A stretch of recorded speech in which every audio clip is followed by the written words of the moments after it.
Our show today is sponsored by the Old Mill House Vegetarian Bed and Breakfast in Bridport, Dorset, the UK.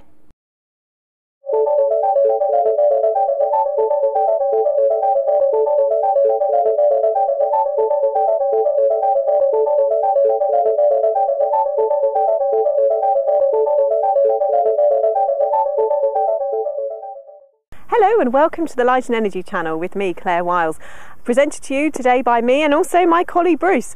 We thought it would be really nice as we live in Dorset to show you three ancient sites today, or three old disused churches that we really like. And the first one, we're here at Knowlton Henge. And Knowlton Henge is part of a really old prehistoric earthworks. 2500 BC the earthworks was built. It consists, as you can see, of a ring bank with two entrances, one here and one the other side. And in the 12th century the church was built in the middle, showing how the church is often built on prehistoric sites. So come with me and I'll take you in and show you around. The prehistoric site at Knowlton consisted of four earthworks. There was the North Circle, the Southern Circle, the Church Circle where we are now, and also the Old Churchyard. And behind me here, in this large clump of trees, is the Great Barrow. And this barrow is the largest barrow in the county. And you can see it's huge, it's absolutely amazing. Lovely elder trees on it as well. And it's also believed that there were an avenue of standing stones here at Knowlton. Dowsers have unearthed one standing stone, and people still come here to dowse to find the location of the other stones.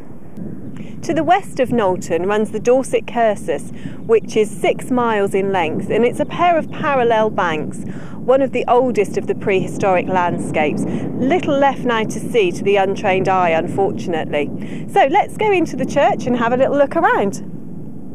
The site here at Knowlton was Christianised in the 12th century when this Norman church was built. And we can tell that it's Norman, or part of the church is Norman. The tower is much older.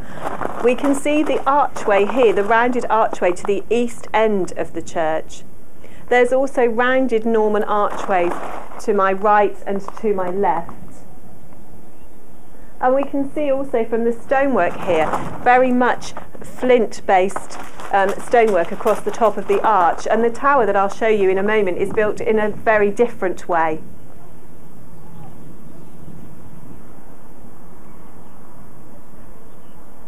The tower at the west end of Knowlton Church is of 15th century origin, and it's built of bands of flint and stone, as you can see inside here. You can also see clearly the line of the roof.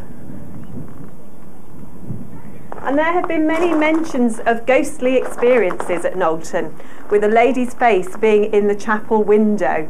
And also people have cited things like centurions and men on horseback. So quite an interesting place, and I'm sure there are lots of energies around. How could there not be at a place that's been used since prehistoric times and then Christianised? So I hope you've enjoyed this brief look at Knowlton Henge and at Knowlton Church, and we'll take you off now to our next site.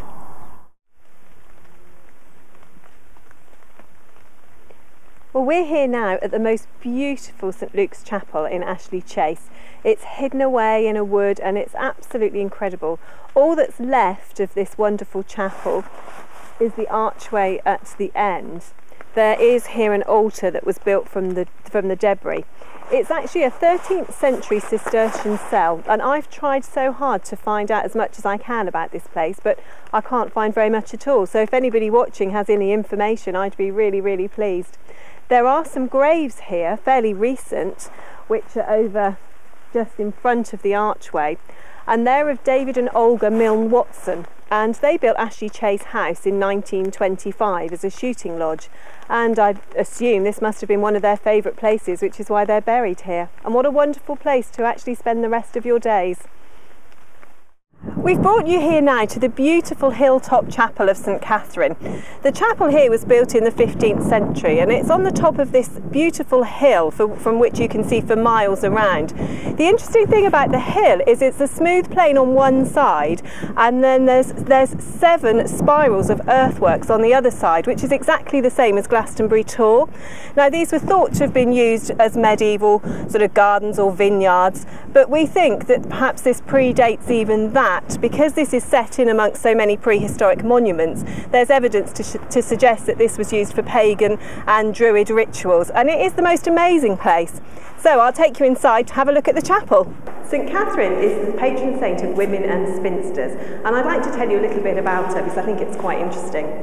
So the legend of St Catherine is that she was a lady of royal birth who became a Christian in Alexandria early in the 4th century. She disputed with the learned and converted several pagan philosophers. This caused her to be persecuted by the Emperor Maxentius, who ordered her to be torn to pieces on a machine made of spiked wheels. A providential stroke of lightning smashed the wheels, after which poor old St Catherine was beheaded. So it was a no-win situation for St Catherine. And of course that's where we have the name the Catherine wheel, used on firework night. So let's have a look at some other bits within this lovely chapel. The chapel itself is built entirely of stone, and some of the walls are up to 4 feet thick. And up above me is the most fantastic vaulted ceiling that's also made entirely of stone, and it's absolutely incredible. It's unique, in fact, in England. There are no others like it. And behind me here you will see a door, and this leads to a staircase that takes you up to an oratory in the roof, from which a light was shone to actually help guide people along the coast, because St Catherine is also the patron saint of mariners.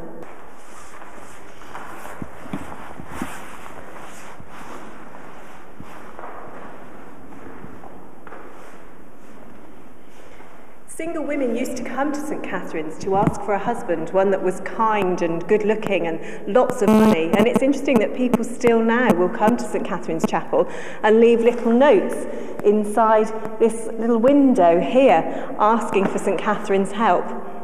Beautiful place. So we're now going to just have a little look at the Abbey ruins and the Tithe Barn here at Abbotsbury. You can probably see a wall behind me now. This is the wall of the old abbey, which was once a huge abbey in Abbotsbury, and it was completely demolished in 1539, other than this wall, with the suppression of the monasteries. And of course no visit to Abbotsbury would be complete without a mention of the Abbotsbury Swanery, of course, which has been in use since medieval times because people used to like to eat swans. And of course the medieval Tithe Barn, which is an absolute masterpiece of medieval construction, absolutely phenomenal, and now used as a children's play area.